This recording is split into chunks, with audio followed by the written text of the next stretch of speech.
Audience ആയിട്ട് പറയുന്ന ഒരു കാര്യമുണ്ട്, എല്ലാവരുടെയും കപ്പ് ഓഫ് ടീ അല്ല എന്നുള്ള കാര്യം പറയുന്നുണ്ട്. അതിനോടൊപ്പം തന്നെ അവർ ചോദിച്ചത് പ്രധാനപ്പെട്ട തോന്നി, ഇത്രയധികം ഹേറ്റ് ക്യാമ്പയിൻ നേരിടുന്ന ഒരു സിനിമയാണോ ഇത്? സാധാരണ അത് എന്തുകൊണ്ടായിരിക്കും ഇത്രയധികം വിദ്വേഷം ഈ സിനിമയ്ക്കെതിരെ ഉണ്ടാവുന്നത്?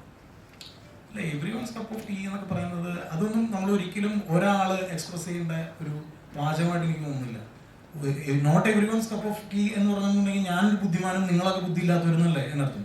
എന്തിനാണത്? എല്ലാ ഓഡിയൻസിനും ഒരുപോലെ ബുദ്ധിയുള്ള ആൾക്കാരാണ്.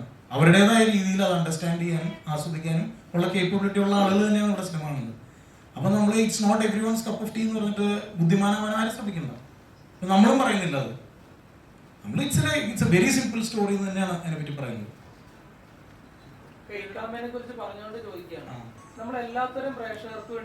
ഹേറ്റ് ക്യാമ്പയിൻ ഞാൻ പറഞ്ഞിട്ടില്ല. ഒരു ജനറൽ ട്രെൻഡ് നിലനിൽക്കുന്നതിനെ കുറിച്ച് പറഞ്ഞു. നമുക്കെതിരെ ഒരു ഹേറ്റ് ക്യാമ്പയിൻ ഉണ്ടെന്ന് ഞാൻ ഒരിക്കലും പറഞ്ഞിട്ടില്ല. എല്ലാത്തരം പ്രേക്ഷകരെ പരിഗണിച്ചാലും ആ സിനിമയ്ക്കാണെങ്കിലും ഒരു ഹേറ്റ് ക്യാമ്പയിൻ അല്ലെങ്കിൽ ഒരു നെഗറ്റീവ് സ്പ്രെഡ് ഓട്ടോമാറ്റിക്കലി സംഭവിക്കുന്നു.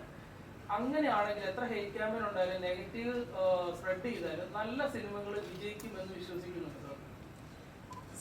അതായത് ഇന്ന് വൈകുന്നേരം സിനിമയ്ക്ക് പോകാനിരിക്കുന്ന ഒരു ഫാമിലി, അതിന്റെ അയൽക്കത്ത് ഒരുത്തം വന്നു കഴിഞ്ഞിട്ട് എന്റെ പൊന്നു ചേട്ടാ ടിക്കറ്റ് എടുക്കില്ലേ എന്ന് പറഞ്ഞിട്ടുണ്ടെങ്കിൽ അവരൊന്നും വേണ്ടാന്ന് വയ്ക്കും.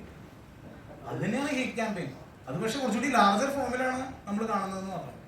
അപ്പൊ അങ്ങനെ പറഞ്ഞ് അവർ സിനിമ കാണാൻ ആഗ്രഹിച്ചിരിക്കുന്ന ആൾക്കാർ പോലും വേണ്ടാന്ന് വെക്കുന്ന അവസ്ഥയിലേക്ക് നമ്മൾ കൊണ്ടുപോകരുത്. അത് എന്തിനാണ് അങ്ങനെ ചെയ്യുന്നതെന്നാണ് ഞാൻ ചോദിക്കുന്നത്. നമുക്കുള്ളതുപോലെ വേറൊരാൾക്കും ഒരു സിനിമയെ വിലയിരുത്താനുള്ള കഴിവുണ്ടെന്ന് വിശ്വസിക്കുന്ന ഒരാളാണ് ഞാൻ. അപ്പൊ മലയാളി ഓഡിയൻസിനെ നമ്മൾ ഒരിക്കലും അവര് ഇത് കണ്ട് മനസ്സിലാക്കാൻ ബോധ്യപ്പെട്ട അതിനുള്ള വിവരമില്ലാത്ത ആൾക്കാരാണ്. എന്തിനാണ് നമ്മൾ ചിന്തിക്കുന്നത്? എന്തുകൊണ്ടാണ് മറ്റൊരുത്തന്റെ വാക്ക് നമ്മൾ വിലക്കെടുത്തുകൊണ്ട് ഒരു സിനിമ കാണാതിരിക്കുന്നത്? അത്രേ ഉള്ളൂ.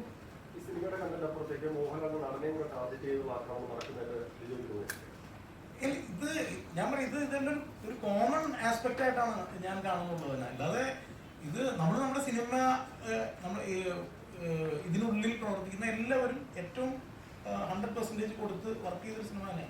ഞങ്ങൾ മറ്റൊരു കാര്യത്തെ പറ്റി ആലോചിക്കുന്നില്ല. ഞങ്ങൾ ഉണ്ടാക്കിയ ഏറ്റവും ഓണസ്റ്റിയോടുകൂടി മുന്നോട്ട് വെച്ച പ്രോഡക്റ്റിനെ പറ്റി റോങ് ആയിട്ട് സംസാരിക്കുന്നതിനെ പറ്റി നമ്മൾ സംസാരിക്കുന്നുണ്ട്. അത് എന്തുകൊണ്ട് ഇങ്ങനെ കാണണം എന്ന് പറയാനാണ് ഞങ്ങൾ. ഇതൊരിക്കലും നമ്മൾ ദയവ് ചെയ്ത് നമ്മുടെ സിനിമ കാണണേ എന്നുള്ള അപേക്ഷയല്ല. ഇത് നമ്മൾ ഇത്രയും നല്ലൊരു പ്രൊഡക്റ്റ് ഉണ്ടാക്കി നിങ്ങൾക്ക് മുൻപിൽ അവതരിപ്പിച്ചിട്ടുണ്ട്. നിങ്ങൾ ഉറപ്പായിട്ടും ഇനിയുള്ള 28 ദിവസം എന്ന് ഞാൻ വിശ്വസിക്കുന്നു. അതൊരു കുറഞ്ഞ ദിവസമാണ് ഇതുപോലൊരു സിനിമയെ സംബന്ധിച്ച് തിയേറ്ററിൽ എന്ന് ഞാൻ വളരെ സ്ട്രോങ് ആയിട്ട് ബിലീവ് ചെയ്യുന്നു. അപ്പോൾ ആ തിയേറ്റർ അനുഭവം അതിൻ്റെ ഏറ്റവും നല്ല സൗണ്ടിൽ ഏറ്റവും നല്ല വിഷ്വലിൽ തന്നെ മലയാളി കാണണമെന്ന് ഞാൻ സ്ട്രോങ് ആയിട്ട് ബിലീവ് ചെയ്യുന്നു. കാരണം നമ്മുടെ ഇൻഡസ്ട്രിയുടെ സിനിമയാണത്. അത് തന്നെ.